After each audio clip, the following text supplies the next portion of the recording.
Oh, Adam. So we've done pretty much every post game. We didn't do the Belgium game, but obviously there was a lot of emotions after that game, and it's not the result that you or I or probably many people thought was going to happen. And not only was not the result, but it was way the opposite direction of the result we thought. I mean, we got absolutely boat raced and smoked, and we're going to kind of reflect on that today and talk about what happened. But I just want to say this real quick before I get your thoughts on it. I think that this World Cup was a complete and utter failure because this is where we always make it. And we'll probably get more into detail about this, but this is where we always make it. But we don't always lose like this when we do get this far. So I just think this was even if the group stage was great, this completely wipes it out for me. Yeah. In all honesty. Hey, real quick, if you guys haven't already, make sure you hit that like button down below and subscribe to the channel if you haven't already. We're growing like crazy. The World Cup is among us, and we have a lot of content you guys are not going to want to miss. So also make sure you guys hit that little bell notification so you never miss any of our videos. I rated the overall World Cup like a 3 out of 10, which is a failing grade. I mean, it's a bad failing grade. I think everything up until that Belgium game was a 9 out of 10, but in all honesty, like at the end of the day, a lot of the World Cup at this point, right? Especially with the group, the golden generation, which I'm now going to start referring to as the bronze generation. They don't deserve even silver, right? It's the bronze generation, the fake ass gold, right? It kind of looks like gold until you get up close and you're like, that's not gold, that's bronze. Gotcha.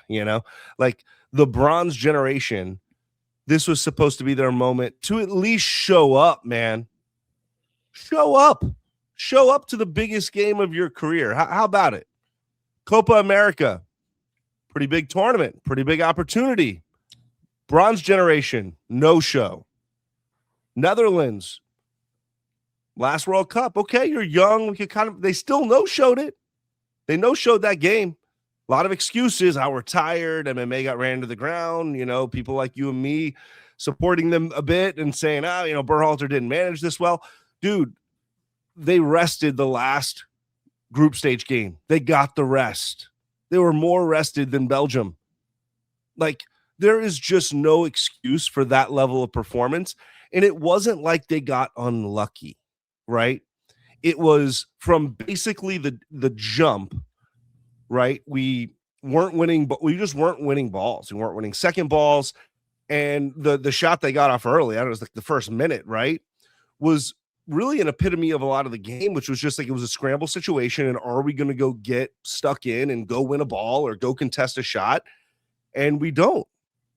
And the moment I posted it on Twitter today, Will, the moment that actually when I rewatched, because I did rewatch the first half only, to be honest, just because I wanted to see like what went wrong. Was it the pressing effort? Was it tactical? Was it, I don't know, like laziness? And there's a moment in the game where we're possessing, and we can get into all the, there's a lot of issues I have, but we're possessing. Adams gives it away really recklessly, like in our half, in a really bad spot to give it. You don't want to give it away there for free very often, right? You don't want to just like get dispossessed.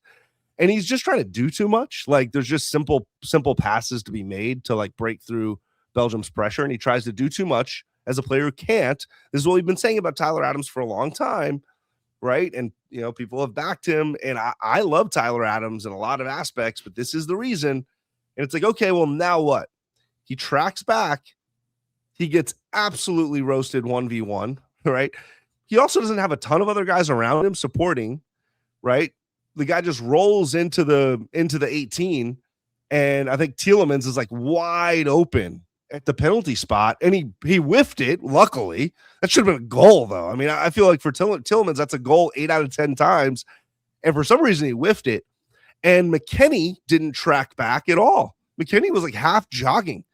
It's like 8 minutes into the game. McKennie, I don't know, man. Like, so the bronze generation, right? What I was able to surmise is, I don't know why. I don't know mentally what got to them. I'm interested to kind of throw some theories out there. But something was off, because the first goal, you had Dest or McKinney could have gone and won the ball in the air, at least just headed it a little bit more out of danger. And they let it come all the way down to the ground and get trapped by a Belgian. Like, it's absurd. And then he splits 4 people and crosses to a guy who's like uncontested. It's like total joke stuff. Like, and that's what's really sad is like, I don't know, like those, we've talked about those, I feel like for 3 years together, where this defense just has this propensity to fall asleep and give up the most reckless and awful stuff, like unearned, honestly. Like, and it bit us, man. And then honestly, we kind of, I get we had the Tillman goal, but like that went against the run of play. Like, we didn't wake up for the whole first half, in my opinion. And nobody was firing us up. McKinney, no. Adams, no. Like, nobody was like, go get a hard foul and let's go. Like, there was none of that. It was just like lifeless, dead bodies out there, right? And I felt really emotional the day after the game and the day of the game. But honestly, a couple days later, I'm even more emotional and passionate about some of this stuff with this group that we have to solve. Man, I'm so heartbroken. I just felt like just so deflated, like the next couple of days, disbelief. Like, I just couldn't believe that it's like a nightmare, man. It's like you wake up the next morning and you'd like think, okay, that's not what really happened. And then today's the game. But that is what really happened. And just, I haven't watched the game full 90. I haven't even watched the first half again. I don't really want to because of how bad it was the first go around. But the one thing that stood out to me for Belgium, and you know this in sports, normally when you do one thing and you go all out on it, you don't normally, you're kind of like maybe putting yourself in a danger spot in another. Like, Belgium were pressing us and they were making us uncomfortable. They were swarming us anytime we had the ball. But on the flip side, you would think, well, if they're doing that, they're probably not going to be able to get us good on the counter. But they were slicing our defense up like Swiss cheese. They were pressing us like crazy, swarming us, and then they were having us on our heels in the attack. So they were literally just playing the perfect game. And for me, we talked about this last week against Bosnia, where we said that pretty much every player played pretty well. One guy that kind of you could say was more average was Dest. Dest had his worst game for the USMNT in a very long time. He was trying to do way too much. He was getting stonewalled. Did you see that one play where he was trying to dribble on the guy and like go through him and he just got absolutely smacked? Like, he fell down. He was horrible this game. So for me, and I'm curious to hear what you say about this, for me, the 3 worst players in the first half, which is where everything kind of went to hell, was Serginho Dest, Tim Ream, and Christian Pulisic. Those are the 3 worst players in the pitch for me in the first half. And we're going to get into this later, but my God, man, Christian Pulisic went from literally the savior of American soccer, which is what he was heralded as for years, which is bullshit, right? That obviously has fallen, the bottom half is fallen under that. But now we'll talk, this is kind of like my hot take, but I don't even know if he's a top 10 USMNT player of all time. And I'm talking about for the impact that he made on the pitch wearing that crest. I don't know if he's even top 10 all time now. It's a fair take. Like, clearly he's had one of the greatest club careers and probably will have the greatest club career in terms of the level when he retires. But who cares? Like, I'm not an AC Milan fan. I don't care, right? Like, I've followed him for his club because I'm interested to see how it translates to the national team, and very specifically to the national team in the big moments and in the big games. And it felt like he was primed in this World Cup. And I get he had a knock in the first game, but man, that's been as big a part of the problem. If that's why he underperformed, then it's just like the dude's made of glass. And it's like, we can't get him to even go through a whole tourney in his best form. Like, he looked great coming into this World Cup for the national team. He was playing played lights out in the first half of this World Cup. And then, yeah, it was kind of a ghost from there. And like, I mean, he got dispossessed 11 times, I think, in the first half. Like, I mean, it was really bad. Him and Dest were just getting dispossessed all over the place, and it was leading to a ton of pressure going back at us the other way. But I'll put a bow on my first thought. You're the golden generation. You're all 26, 25, 26, 27. It's your prime World Cup. You're at home. You have all the support in the world. You have it's 42 mil, but I'm just calling it 50. You have 42 million people watching you, more than any NBA game, more than any college football game, more than it is one of the most watched sporting events outside of the NFL, maybe the most watched in American TV history. That's crazy. Like, we showed up. The public was here. Like, we were ready. The crowd was there and ready, right? And to go out and put up that kind of performance in terms of your effort, your focus, just like execution of the little details, playing outside of yourself and what's been working. Like, it was just like every element was off. And to have that big of a stinker in that moment absolutely not only makes the World Cup a failure, it makes this generation's legacy, to me, a failure. Because what we were supposed to get out of this group 6 years ago was a group that could change the face of American soccer. And what that really meant was like a team that could make a quarterfinals, maybe make a semifinal, but certainly could go into a game against a Belgium. And we believed, I was optimistic we believe going into a game against a Spain and fight and compete and make it a game. And they really, they tricked us, man. They looked like they were ready to do that. And they looked like they were, but it was hard because we haven't seen real competition outside of friendlies. So it was hard to know who was going to show up. And it was really, really sad to see this generation go out like that, because I think this is the end for this generation. I'm not saying for every single one of the players, but who are we talking? Let's just define who we're talking about, right? When you talk about golden, I'm talking about guys that came up in the heat of post-Kuva, right? 2019, 2020, 2021. Talking about Pulisic, talking about Adams, we're talking about McKennie, we're talking about Jedi Robinson, we're talking about Gio Reyna. I know he was young, but he was still a part of that group and supposed to be a really, really, really big piece of this team. We're talking about Serginho Dest. Am I missing? I mean, that's kind of the core right there, right? Yeah. That's like, I would call Richards the group below them. Ream was like older and not even a part of it. But it was that group. Yunus Musa wasn't even in the World Cup. He was kind of a part of that golden generation too. That group was supposed to change things, Will. And like, not only did they not get further than we've ever gotten, that would be acceptable, right? If we lost this Belgium game the way that Egypt lost, on some sort of heartbreak, and we fought, but they were just way better than us, I could deal with that. This Belgium team was not going to be way better than us. Very evenly matched, right? Could we lose in PKs? Could we lose on a crate? You don't go out like that, man. Like, that's crazy. It's crazy. No, it's heartbreaking. And I was thinking back to 2014, right? That's the last time we played Belgium in a knockout game.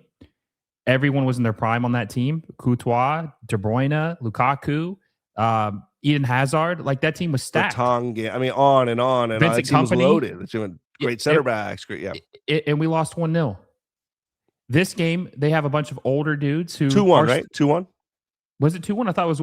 Did we score? Julian Green scored a late goal. No, you're right. No, you're right. You're right. No, you're right. It was. I think we gave up 2, but whatever. We lost by 1, and we sent it to extra time, and we could have won the game in regulation if Wando can put the ball on net, and he was able to score. I think I'm mixing that with the Germany game. I think Germany beat us 1-0. I think Germany that's was what it was. 1-0. Yeah. Either way, it was respectable, right? And that team was way better. And you can make an argument the team we had was less talented. We're not going to get into the personalities, but less talented, and it was against a better team. So for us to 12 years later have a redemption arc, be able to beat them at home, Balogun gets his red card rescinded, which we haven't even talked about that. He's good to go. So there's not going to be any lingering question if we lost, like, hey, what would have happened if Balo had played? He played. He was able to go. And it didn't matter. We lost 4-1. We got embarrassed. We got pantsed. And that's what makes me just think about everything from a different lens and think about what the hell happened. And I just think that I don't want to generalize it, but our guys are just a bunch of cowards. They don't have the it factor, and they just laid an egg, man. They laid an egg. I don't even want to say it because I might get my video demonetized, but I'm telling you right now, Pulisic has no cojones. He is the softest dude I've ever seen in my life. And as well as I do, because we love LD and we love Dempsey, at least as players. I think LD, you're kind of maybe not as much off the field, but you still appreciate him as a player. Oh, yeah. There is no way if they had a sprained ankle, they would have ever left that game. Ever. Yeah, no. Everything bad about the golden generation, the bronze generation, came out all at once, man. It was like Jedi Robinson can't possess well enough to break a press. Serginho Dest tries to do too much, has no heart defensively. He also got burned on the second goal. has no heart defensively, doesn't want to get stuck in for balls, is soft. McKinney is inconsistent. That's been the trademark of Weston McKinney's entire career, club and country, is inconsistency. Tyler Adams tries to do too much with the ball at times and isn't very good with the ball. And then also he tries to do too much in recovery. And the sneaky thing is he's supposed to be a really good defender, but he gets beat a lot for no reason. Like Pulisic soft and hurt all the time, right? Like it literally was like the game was like an encapsulation of like what these guys have been at their worst. And it's just really sad to see them all revert back to these like habits and ways of being that we thought they've kind of grown through, and they were ready to take this jump together as, you know, people, players, teammates, and show us something different. And the reason it hurts so much for a lot of us, right, is because we've literally followed these guys week in, week out. In Pulisic's case, since like 2016, I remember watching some Dortmund games, and finding those Dortmund games back then wasn't that easy, because it was like, we have this American at 16 debuting for Dortmund. It was like, what? I've got to watch this, you know, like, and Tyler Adams coming through Red Bull, and McKennie, you know, like coming through those Schalke years. Like if you were watching those games when those guys were young, it was like, this is cool. It's very different. And a big part of our heart was invested in this group, like being something special, you know, and giving us something really special at the end of the road.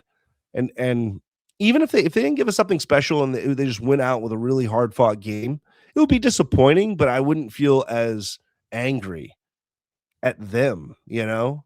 And listen, like I have been hand up. Like I said for years, I think this is more a coaching thing. I think the culture of the team's bad. I don't take back any of that stuff. I think Greg exacerbated a lot of this and made it worse. But clear, like I thought Poch had this team pretty much ready to go for a while, and they looked pretty ready to fire on all cylinders. And to no show like that, to me, is very, it doesn't fall as much on the coach. I see a lot of people blaming Poch, but like I can't blame it as much on the coach this time. I just can't keep doing that, honestly. Like in a lot of ways, like you just eventually you're 27 and it has to fall on you, bro. Like, and at this point, it's like, so does the Copa, you know, like forget about Gold Cups, man. Like, none of these guys have played a freaking Gold Cup. Like Mexico's playing Nations League and Gold Cup with their main group, and they're grinding, and then they're going to play their club stuff, and there's no complaints and no whining, you know? Giannis Antetokounmpo's played for Greece for like 8 straight summers, right? Without complaint. Like, you can do it, man. Like, it says a lot that like very few of them showed up to the Gold Cup last year. Seriously. And then it's become something that's like, nah, we don't need to do that. We'll do the easier thing, the thing that's only 2 games and short. We'll do that thing. And it's like, well, you missed out, man, because something like the Gold Cup a couple times and going through a group stage and going through, that's a longer camp. It's a longer time to develop.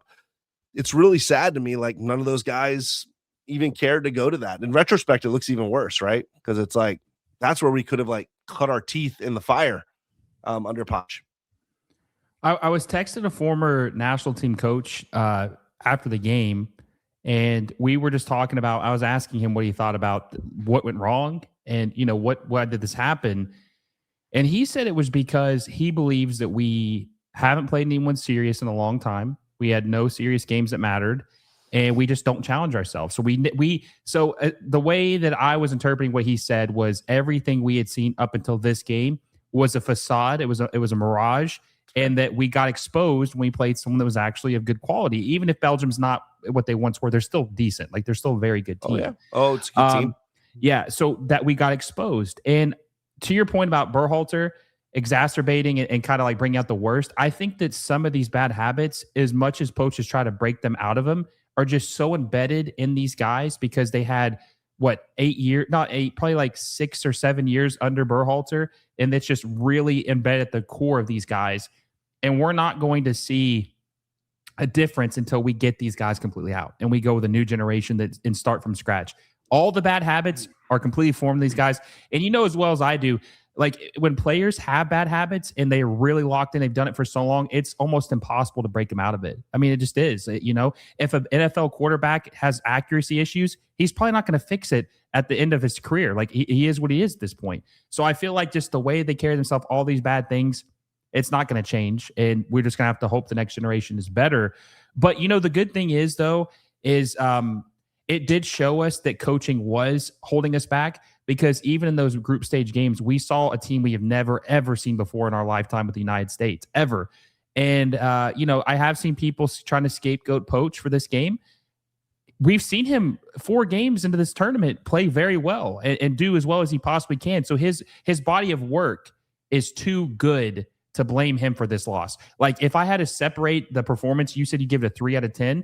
If I had to give like a coaching grade for Poach, like based on how he did the World Cup, I'd probably give him like a 7 or 8, because I saw a lot of good things that I liked. And I just think that this one game, you cannot pin on him and say, oh, well, Poach was a huge failure. It's all his fault. My God, that was a disaster. They should never hired him. So, and I don't know if you saw Doug McIntyre posted an article today talking about how the United States they need to move off of Poach, but different for what you said, just not because of, change of scenery, but because they didn't think he was good. He needs to go because he wasn't good enough and that he was a failure as the national team coach. Well, yeah, I mean, it gets into some interesting topics, right? Like what's going to be important in this next cycle, World Cup qualifying.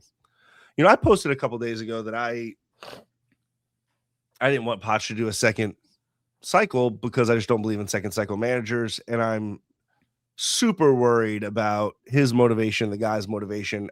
It's hard for me to know that. If he is really all in and really wants to do it, then I'm fine. It's just hard for me to know that. He just feels like a guy who isn't going to want to do this for 6 years, but I could be wrong. Maybe he's really committed to the project after this, and maybe it will be. Maybe it's a great thing, and he doesn't want to do the club thing for 4 more years. It's just hard. Like he's in kind of the prime of his coaching career in a lot of ways. Like he's not that old, but he's not, a young new coach. And it's like, where does he want to spend 4 years? Like once you're in, you're kind of in. And does he want to spend these 4 years with the USMNT? My gut tells me he doesn't. And so my gut tells me if we hire him, it could just go sideways very, very fast. But once again, if he wants to be all in on it, I saw enough from him. That like if we had been able to get him in 2023, this would have been totally different. He would have had us doing this in Copa, and then he would have had 2 more years to correct some of the personnel errors, just like, well, that guy doesn't show up in big games. All right, cool. That guy is not going to freaking be in a big game. Like he just didn't have enough time, right? He just kind of ran out of time in terms of getting us all the way across the finish line with what he wanted to do, Now, I did think he got out-coached pretty badly in the first half. I thought they got their lineup adjustments exactly correct. I thought they got there. Now, Belgium, from what I saw in the group stage games, presses a little bit. They went way more athletic, way harder pressing, right? And just kind of like, oh, you guys are going to play Tyler Adams, and you got, like, you guys are going to play Jedi. Like, we're going to put you under. And, like, let's see if you can dice us up, how you dice Paraguay up if we got our most athletic dudes coming at you. Not De Bruyne, right? Not like they literally pulled 2 or 3 of their less athletic guys who are really skilled and just said, F it. Like, let's make it an effort battle. And then on top of that. Hey, everyone, quick word from our sponsor, FanDuel. If you're into soccer like I am, you already know how exciting La Liga, the Premier League, and MLS matches can get. With FanDuel, you can make it even more fun by placing bets on your favorite teams and matches across all 3 leagues. Whether it's a Premier League showdown, a La Liga thriller, or an MLS game with your local club, FanDuel makes it easy and exciting to bet on what you watch. Just remember, you have to be 21 years or older to play. Please bet responsibly and only if you're of legal age and in a state where it's allowed. Download the FanDuel app or head over to FanDuel.com, sign up, and get in on the action. Thanks for supporting the channel through FanDuel. We haven't talked about it yet. They had like the Trump politicization of like the whole Ballo thing, and like that pissing them off, I'm sure. And like, listen, you don't want to give people billboard material. It sucks. And like, that is massive billboard material. Like, oh, let's go. Oh yeah, you guys want to, pull some shady shit to get a red rescinded? All right. See how you like, I personally will think that if we hadn't had that happen, if we could go back in time and just say, nope, we'll play whoever, Haji or Pepe or whatever.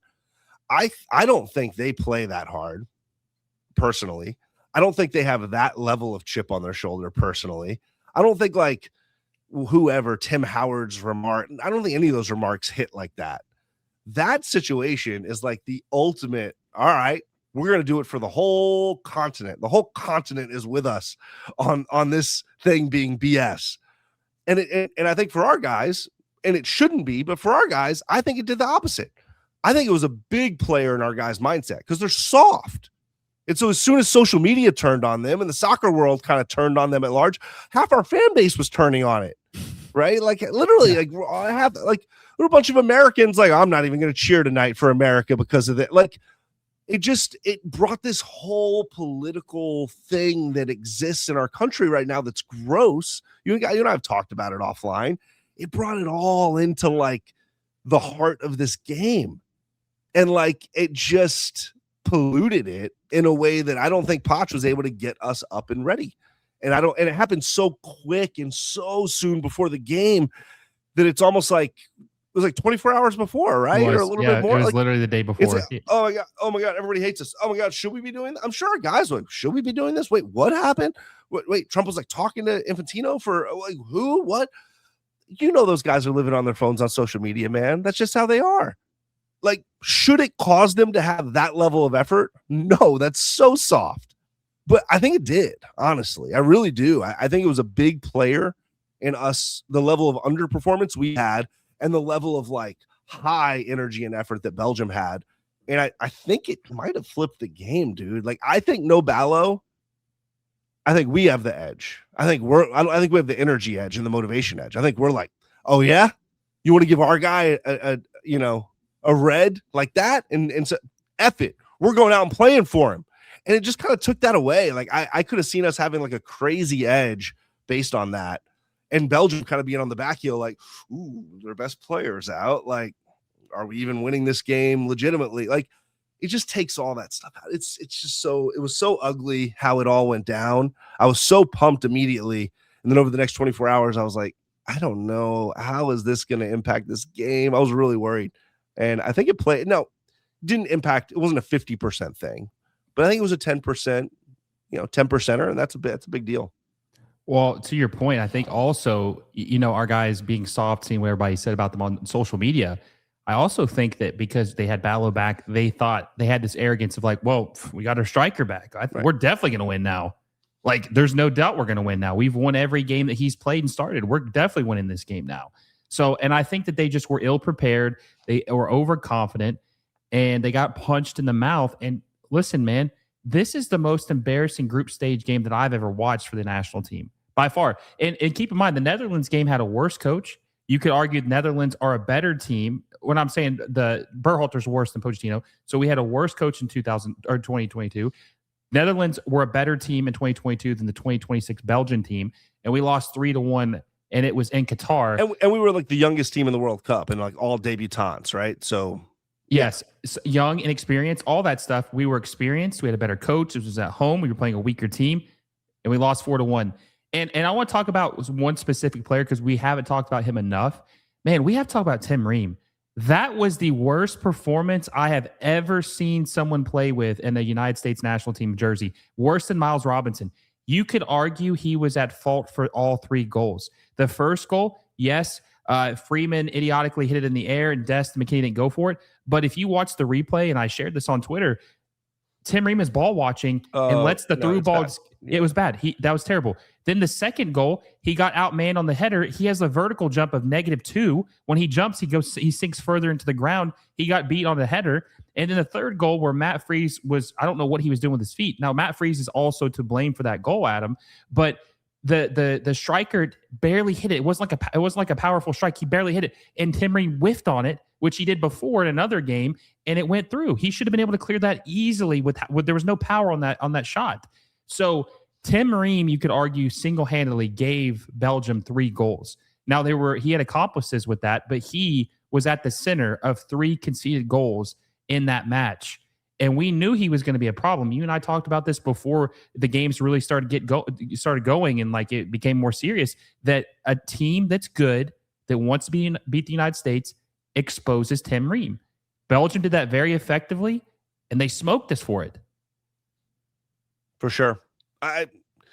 Listen, he was really bad. He had been really good this whole World Cup, honestly. But they were all stylistic games that weren't going to expose what he was bad at, honestly. He never really got stuck in counters in open space. You know, we were able to kind of prevent that. And then it wasn't even really the open space 1v1 stuff. It was stuff that like a savvy older defender you actually kind of expect to be able to do. That's like the sad thing, right? It's like that header that the Belgium striker had. Like, you just got bullied. They got bullied on the line. He didn't even get out jumped. He literally just got bullied. If you watch it, he is just like face planting in the ground, like the way that Holland did to Gabriel in the Brazil game. It was just like total bully work. And you'd expect Ream to at least be competing with his body more and be more veteran savvy, understanding, yeah, I'm not jumping with anybody at this stage of my career. And he just wasn't. And then, yeah, the ball watching. I mean, you have to understand where that ball is going to go. It's a pretty clear path. That guy is going to hit it across the face. Right. And not having awareness enough to at least be like moving in that direction is wild. And then, yeah, you talked about the last one. It's like the least athletic thing I've seen a human do. You know, I'm like 43 years old almost, which is a little older than him. And I'm pretty out of shape. I haven't been playing soccer for the last 20 years. I legitimately think I could get that ball out.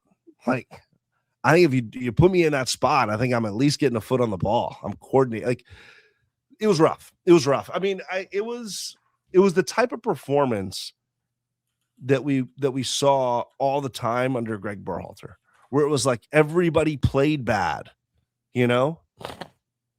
Now, why? Why do we, you know? And like, I think the other conversation with Poch that I want to talk about is like, so I think he got beat in the first half. It was sad because in the second half, I think he had kind of solved some things with the halftime adjustments. And then we let up that goal and it just changed the whole flow of the game. They could go more compact into a shell. Like, they didn't have to come get the game at all up 3-1, you know, and it really just changed the whole tempo of the game at that point. It was also so depressing. It had to have been so depressing for the guys on the field. Like, oh my God, that's how we're going to go out of this thing. Like, but yeah, I don't know, man. Like, the Poch thing's interesting. Like, he showed that he can beat up on now like CONCACAF minnows. He can develop us into that. It's like, do we trust that he will have a plan when we go up, you know, if we play in Copa America in 2 years and we go up against a Brazil in a semifinal or whatever, a quarterfinal maybe, are we going to flex? Or are we going to try and do this thing? It's like, this is the new American identity. We can go press people. We can go get up in them. I don't believe in that. I don't believe in that at all against top level competition. I thought Belgium was cutting us the F up the whole first half. They had zero issue with our press. And I don't think the press itself lacked effort. I think the press itself was kind of what it always was. They're just way better, man. They just have more skilled soccer players to pass through you. And they were back to Courtois, and Courtois was going direct balls to half, and we weren't winning second balls at all. Like, so maybe some of the effort on like winning second balls, recovery when they did cut us up, maybe some of that stuff did play in. But I just think when you go play against a team like that, or like, what were we going to do against Spain in the next round? Were we going to play like that? I don't know, man. Like, Pedri and Rodri are going to dice you. So like, I worry because we need a manager, and beggars can't be choosers. So listen, if Poch wants to come back, he's probably coming back because I don't know what else we're going to get, right? But we need a manager who understands that the identity of this team has to be twofold. We're going to play a bunch of teams who are below us in the pecking order, right? In region, but also in a World Cup. We just saw that. Like, there are a bunch of teams that are just below us in a pecking order, and we can go get the game against them. But then we also are going to have to play up if we have ambition to like go deep in a Copa or go deep in a World Cup, deeper in a World Cup. And so we're going to have to flex it. And it doesn't mean you have to go park the bus against Belgium. That's not what I'm saying. but like there has to be a dial where it's like, oh, 9. We're playing Bosnia, 9.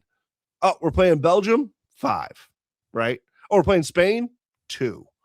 Like, and so that's like my one big flaw with Poach that I don't even know if it's fully answered yet, other than the Belgium game. I do think in the second half he flexed it a bit. I haven't rewatched it, but I clearly flexed some of the tactics. He got us in possession more. I think putting Gio in midfield actually helped a bit there. Gio didn't really have a great game, but I think having an extra ball control midfielder was helping us a bit. So, like, verdicts TBD with Poach. I mean, I think clearly there was a ton of growth, but like an in verdict would be if he came back and then we get to see what Copa America could look like, right? Full throttle. Well, so I have a question for you too, and this is like I think probably the most important thing, right? We talked earlier about how 45, 50 million people watched this game, and we embarrassed ourselves in front of a lot of people, right? A lot of people were behind this. A lot of people were texting you and me and asking all these questions, engaged and wanting to partake in this event, right? For the United States. And we got embarrassed. Now, if we had beaten Belgium and got embarrassed by Spain, that would be respectable because Spain's good. They just won the Euros and they're a very good team. And many people had them to win the whole thing, right? So like that, and you made it to a quarterfinal, right? I don't even know what the ratings would have been for that. That probably would have been like 60 million people to watch that across all platforms, probably 60 million people. Has this done a lot of damage because of how bad we lost and how we didn't do anything different than normal? Like, I feel like it kind of is a little bit. I don't think, I mean, damage is kind of weird because, like, listen, at the end of the day in 2030, if America makes it out of the group stage and go, like, we'll regain the audience. Like, people love watching American soccer once every 4 years. The goal, though, is to like gain these like lifelong fans who have their 2-0 moment that I had at 18 years old that hooked me, right? That game, I mean, the Portugal game too, but it was that whole World Cup and this fight against this Germany team that we knew was like elite. I think they were, probably top 5 favorites to win that tournament. I think they ended up going to the final and losing to Brazil. It was like, we are not supposed to play with this team. We're not supposed to play with Germany, right? It's like vaunted world power. And we went in and like, we didn't outplay them, but like we played with them, man. Like we played with them, and like LD was special in that game and like cutting people up and looked like $1 million. And like you have the handball on the line that was like total BS. And it was like, oh my God, we should win this. We could be winning this game. We could have. And it's like that whole thing and the fight and the beating Mexico in the round of 16. Those are all moments that like hooked me, right? And so that's the damage, is that we lost the opportunity to hook for sure the younger people that weren't fully hooked. I don't think they got hooked. Some might have, but like not as many as would have if you win that game or even go down swinging in a more respectable way. And then I think all of the older heads who come in every 4 are like, I don't know. I don't know how many of those people you're going to convert to full-time soccer people, the Dave Portnoys, the Big Cats, like the Pat McAfee's. Like those guys aren't going to cover soccer again until 4 more years, right? If we're doing well in the World Cup 4 more years, Pat McAfee will be, USA again. So I think those people just have short memories. It's like kind of what we always do, and they always seem to show up to me, And this World Cup was a little different because it was at home. So I don't know. It probably did. I mean, it probably damaged like getting casual fans. That's my point. Like we wanted to get more consistent fans watching the game. That's not happening now. To your point about they're going to probably watch again in 4 years. But I think if we had beaten Belgium and played Spain respectably, that could have been several new casual fans that are watching more frequently. Yeah, and like maybe juiced up to go see what this group's going to do in Copa America. We might be able to rope those people. Hey, there's this competition, Copa America with South America. You guys should watch. I think if I do that now in 2 years, which I will, I think people will be like, you want me to watch that U.S. team that like laid that egg? I'm good, man. Like I've got other stuff to do, bro. Right? Like, especially the Copa. Now they'll come back and probably watch the World Cup because it's such a big deal. But like, hey guys, the Gold Cup is next year, right? Like, I just want to say this before I forget. If this bronze generation, if they don't demand to be in the Gold Cup next summer, then it's the softest group of all time. Like, there should be a fire and hunger with this group that's like, No, we want back on the field as soon as possible. We have friendlies in the fall. Get me back out there. Now, whether or not we want them to be back out there or whether the coach will, I don't know, but like they better be like itching. I don't know. Based on Pulisic's post-game interview, I don't know if that is the sentiment, man. Like, I'm sure it is with some of them. And that's kind of where I sit is it's like, man, we need to get committed guys who are like, I get it, man. Playing international soccer is hard. And I don't get my full summer. But it's a privilege and it's something in my prime that I'm willing to do if I'm fit enough. And like right now, we have a bunch of guys who have just been like, nah, I need vacation. I can't go play the Gold Cup. And it's like, Mexico's guys are doing it. Argentina, I mean, like, Argentina does it. Like, all these guys, they play almost every summer with their national team. Like, show up, bro. And I think the Nations League has given them that excuse. Well, I did Nations League. And it's like, no, man, like, restore some freaking pride. Like, go show that you want to dominate the region in your prime. Go show that game pissed you off and you want to get back together as a group and you want to go prove something. You want to go take back your Nations League. You want to go take back your Gold Cup. You want to go to Copa and avenge being grouped at home. And like, if I'm not seeing the Gold Cup is like 0.1 in that journey that they're willing to do more, I'm kind of done, man. Like, I'm just kind of done unless I hear that the coach is the one who doesn't want him or something. But like, they should be knocking the door down to play in the Gold Cup. Like, no, play me, put me in. I have a ton to prove, but it's not them, man.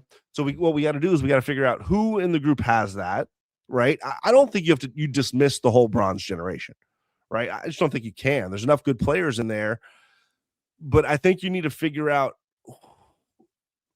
It's hard to keep them all, though, because if you keep them all, it's just that mindset is what's going to dominate the team.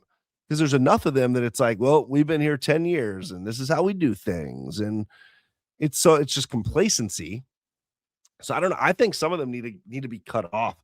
I'd probably give them this 2-year run up to Copa America, knocking on wood that we have that. It sounds like that's what's going to happen. But if we have that, I'd probably give them that run to that time. And then I'm going to as a manager, I'm going to make some really big decisions based on how these 2 years and potentially that Copa America goes. And dude, I wouldn't be shocked if we don't see Christian Pulisic next World Cup, if we don't see Weston McKennie next World Cup, if we don't see Tyler Adams, if we don't see Serginho Dest. Like, I'm not necessarily saying all of them. It would not shock me if any one of those guys isn't a part of the World Cup. Gio Reyna, I'd kind of be shocked if Gio's a part of the team moving forward. He's at 23 and it feels like he's like 34. It's like dying, like slowly.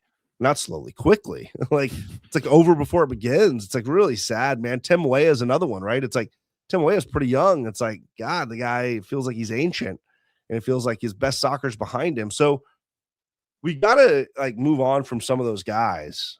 And some of those guys just aren't going to be Pulisic.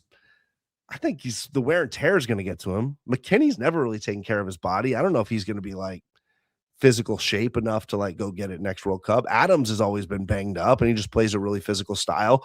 Serge's whole career has just been kind of like a disappointment, honestly. Like, he's been out there for us because we have nobody else, but it's like in 4 years, I think we can find somebody else, like Freeman's there. Like, so man, what do you think is going to happen? I mean, what do you think the next 2 years looks like? What do you think we should do with this group? So there's only three players I would build around going forward. 3 players: Balogun, Tillman, Alex Freeman. Those are your 3 pillars going into 2028. Even the Gold Cup, those have to be the 3 most important players. I think we need to start giving a lot of these younger guys chances, trying to figure out who is the next wave. Like, who could be the Pulisic of this generation? I'm not saying better than him, but Pulisic kind of broke through and he was a contributor at like 17 years old for the United States. He was this young hotshot who burst on the scene and, looked like, which I'll get into him in a second. But I think at the Gold Cup, they need to have who Poch, if he's still the manager, who he likes and respects and thinks is good for the culture, mixed in with the next generation to try to get them integrated. And hopefully they can be contributors in 2028. Another thing we got to figure out too, who the hell's the goalkeeper? That's another thing. Matt Freese should never play for the national team again. I don't care. He should never play for the national team again. He sucks. He's not good enough. He's not to the standard we need. Him, Matt Turner, never need to suit up for the national team ever again. Ever. I'd rather ride or die with Chris Brady and all his mistakes, because at least I know he has the potential to be good and just see what happens, than waste our time with Matt Freeze or Matt Turner. Done with them. Don't ever need to see them in the national. The Matt gang. The Matt gang is done. They're retired. They're hanging it up.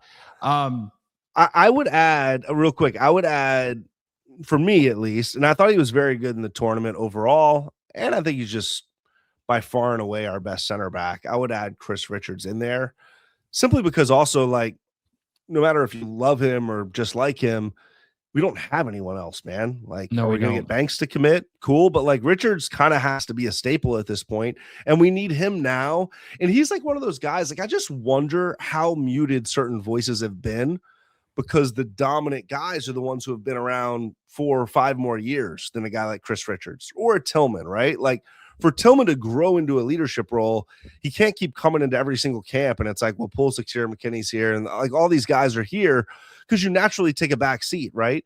We kind of need, I don't know Richards' personality that well, but we need like the Chris Richards of the world.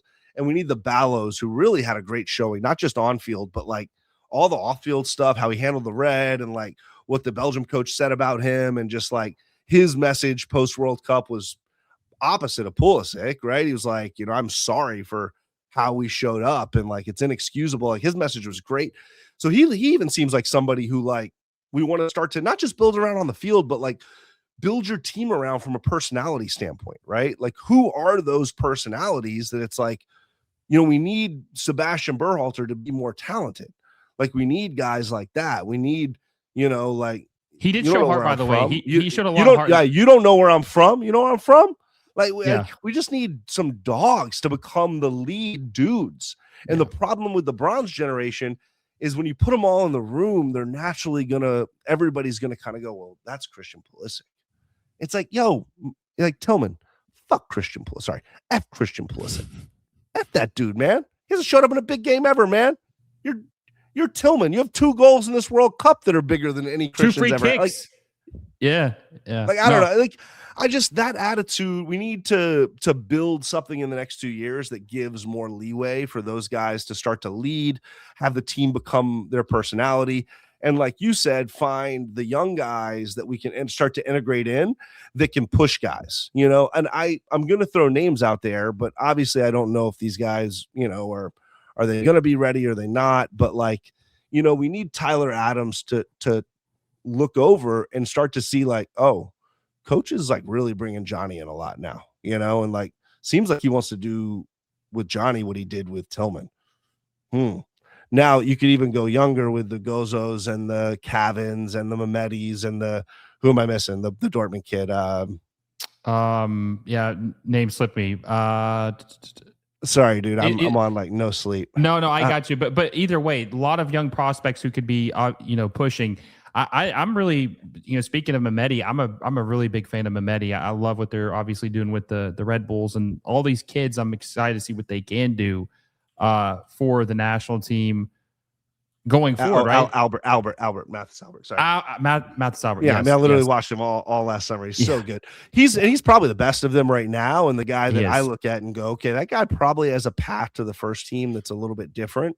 But like, I don't. Everybody's throwing all these names out there, right? And I've seen all these guys, but like, who is going to be the most ready to like, it can't be all of them. You're not going like full youth movement with a bunch of 16, 17, 18. That's not happening, but it's like, who are the guys that can start to come in and either push Christian to step his game up, push Wes to step his game up and be like, oh, there's a crop of dudes coming, I don't know. I don't know if we have that. I don't know if we have anybody who's going to be fully ready to do that in the next 4 years, but we need that bronze generation to be really pushed now to figure out who's going to fold and retire from the national team and who's going to step their asses up and step their game up, in the next 2 years and say, yeah, I am ready to like take that jump.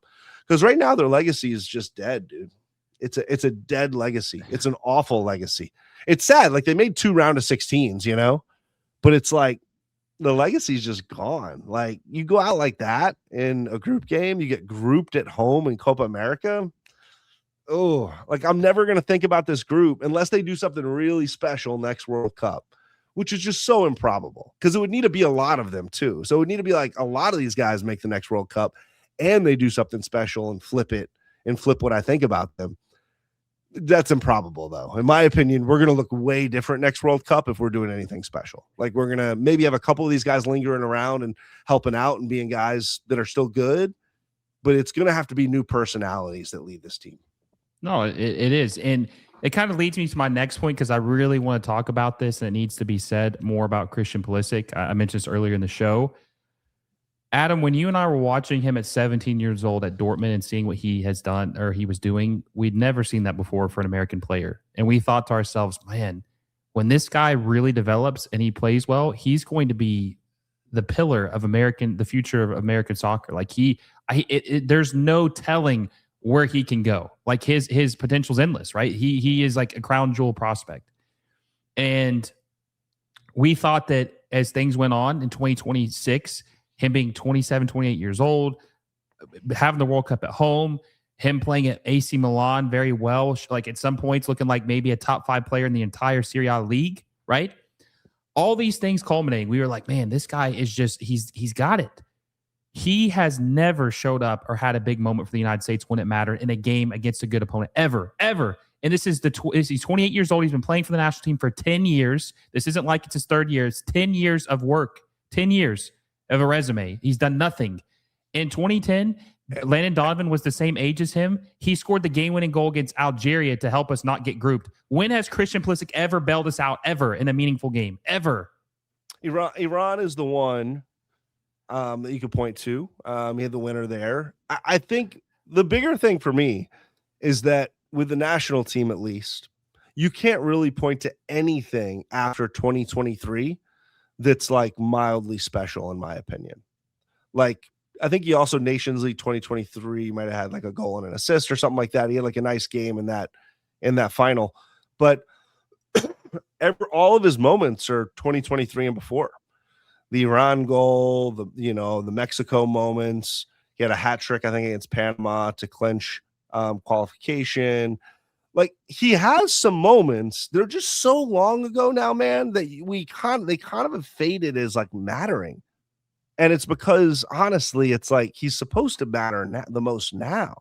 He's supposed to be making the biggest difference now. And what has he done? I don't know. I can't remember anything he's done. He was so bad at Copa America. He was so bad this World Cup. I mean, on the whole, there's no other way to really cut it. He didn't show up for the Gold Cup last summer. Forget about that. Nations League. He went 2 years without scoring a goal? He went 2 years without scoring a goal for the national team. That's Nations League, he was bad. Like, it's rough right now, man. Like, and I'd even expand it more. Like, I remember in 2020, 2021 being like, yo, we have Christian Pulisic, we have Gio Reyna, and we have Yunus Musa. And Reyna and Musa were like 17, 18, starting for Valencia, starting for Dortmund, diming to Holland. Man City wants to buy him for 80 million. Like, there was legit, like, this is going to be like a guy. And Musa too. Like, it was like, whoa, this kid at 18 is doing this in La Liga. Like, this is going to be a guy. And it's so sad that those two are like, their careers have just like died in comparison to what it was supposed to be. And really, Pulisic has ended up being probably the most average version of what he could have been as a club player, in my opinion. If you flash back to 17, 18, it's like close to the floor other than like a total flop. And I know he had some good Serie A years. It's hard to be like it's a total, but it just was supposed to be more than this. And especially with the national team, it was supposed to be way more than this. And I don't know. I don't think it's ever going to happen for him now, personally. I think he's too soft. I think the feedback from this World Cup is so bad. I think that I'm sure he's unplugged, but like, he's going to understand and know how everybody feels about this. And my guy is so soft, buttery soft, Charmin soft. I just don't think he's going to recover from this in terms of like ever coming back and being like a big time player for the national team. I don't see it. I hope I'm wrong, but I don't see it. I said earlier he's not a top 10 U.S. men's national team player of all time, and I'm talking about what they did for the national team. I'll say he's at least definitely not top 5. He's definitely not better than Dempsey. He's definitely not better than Donovan. He's not better than Howard. I mean, I know he's a goalkeeper, but I still got to throw him in there because he was a dog.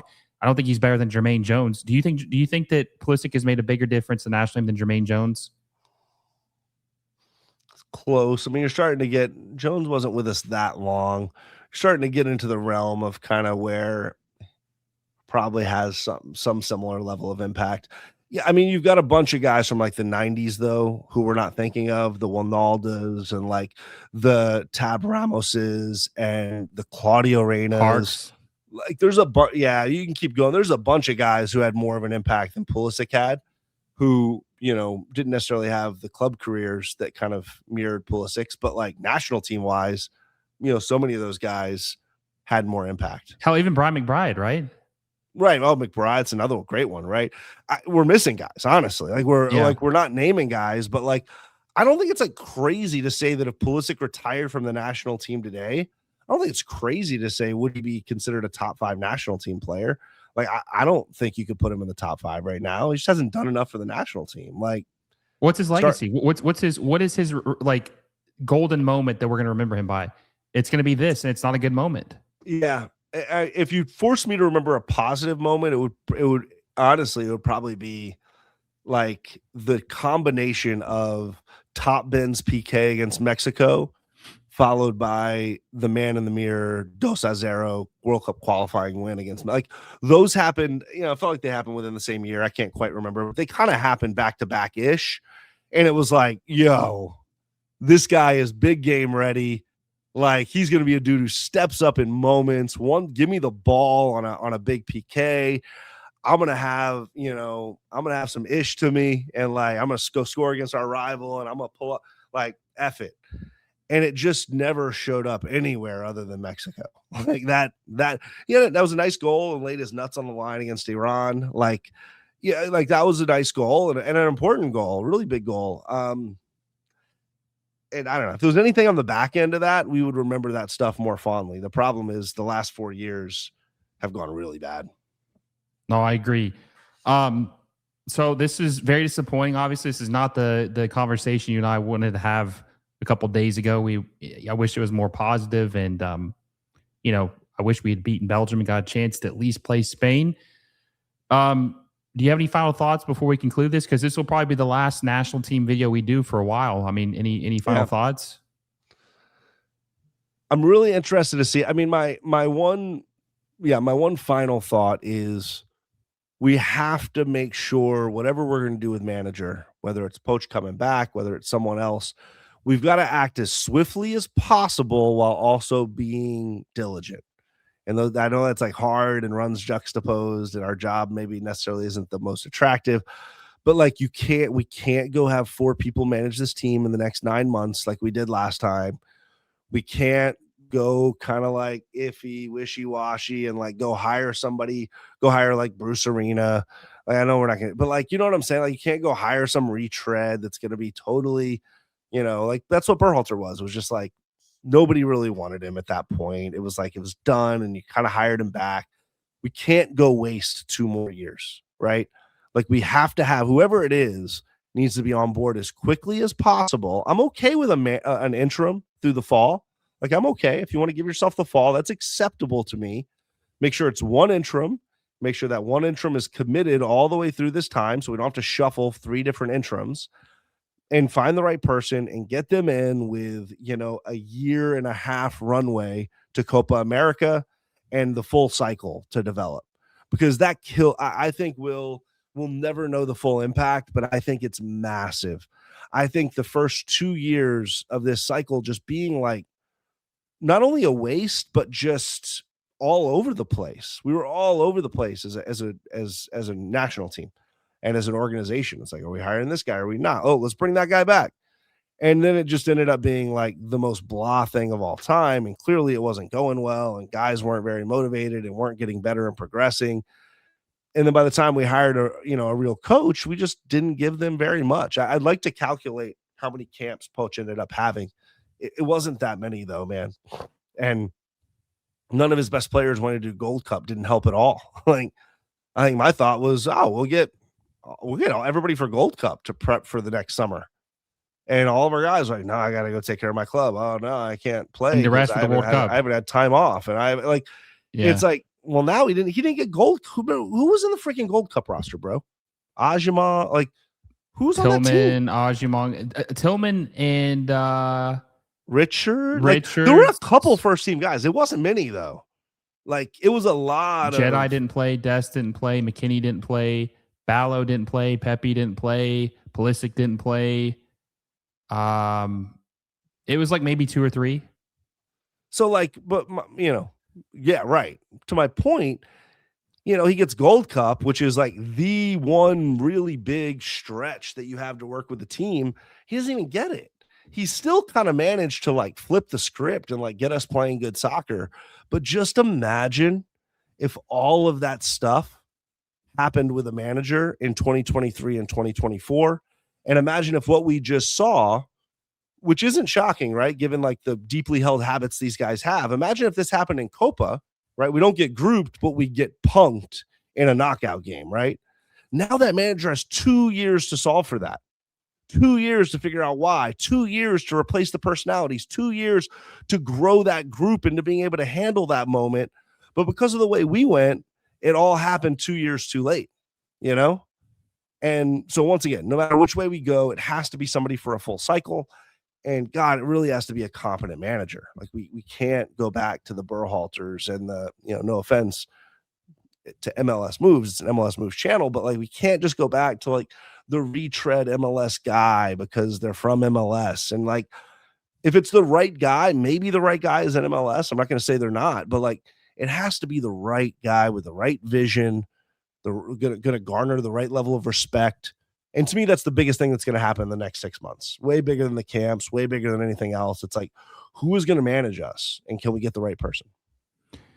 I mean, I could have said it better myself. I really want Poch to be the next manager. I want to give him a full cycle. And I understand that you don't like doing 2 cycles, but I feel like he's kind of like a unique situation because he didn't get a full cycle. He didn't get a full 2 years. He only got 20 months to coach the team, and all his players bailed on him in the Gold Cup. So I feel like he deserves to get 4 years where he has complete control of the situation. He can find out who he wants to keep and really prepare for a cycle.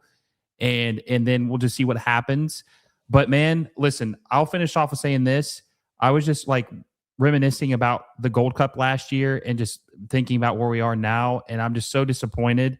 This is how it ended. And it's like the rug has been pulled from under us again. We'll see what happens. I'm not expecting anything to change. I guess round of 16 might just be our ceiling for now. And until otherwise, that just is what it is. And if we get further one day, then we do. But for now, I think where all of this might be headed, Will, and it's probably a bigger conversation for another day. I posted this like very emotionally right after the game, but it's like, I was like, screw this Project 2034. Like, forget the next World Cup. Screw these guys. Get them out of here. I know it's going to hurt. It's probably a blend, but I do think that if you hit Copa and very clearly this old group is like, they're not it, man. Like, they're just not it. Then it's like, let's go Project 2034. It doesn't mean don't qualify in 2030. Like, go qualify. But it's almost like reset to 2022 and hopefully do it with better personalities and a better coach, where it's like, okay, we're going to build toward 2034. We're going to start to think about the guys that will have age appropriate by then, the veterans will have, because I don't know. I don't feel great about 2030 right now. I'll be honest. I don't love what we have in the 20 to 25 age group, which to me, those are the guys that are going to be 24, 25, 26 next World Cup. I don't like that. I think that there's just not a lot that's very inspiring. We could go through those guys, but like, there's not a bunch of guys in there that I'm like, oh, that guy's going to be a dude. It's like we're looking at 18-year-olds and 17-year-olds and praying that they pop early, which maybe not, but those guys aren't going to be World Cup ready in 2030, not to lead. But 2034, a lot of those guys will be 25, right? So like, I think where we're headed is like a 2034 might be the next time that we really can get some level of excitement. I wouldn't be shocked if the 2030 World Cup is kind of like, okay, we qualified in a deep qualifying in CONCACAF, and we're going to go in with low expectations because this group sucks and we're not going to get drawn in again by them. Like, We'll see. Good chat with you, man. No, I appreciate it. Guys, if you enjoyed this, make sure you give us a like down below. And also don't forget that MLS News is presented by FanDuel, a proud sponsor of the channel. Also, make sure you guys go follow my friend Adam at Stan USMNT. He's got great takes. And even though the USMNT have been eliminated, there's still plenty of stuff to talk about. So make sure you guys go check him out. Adam, it's a pleasure as always, my friend. Until next time, guys, I will see you all soon.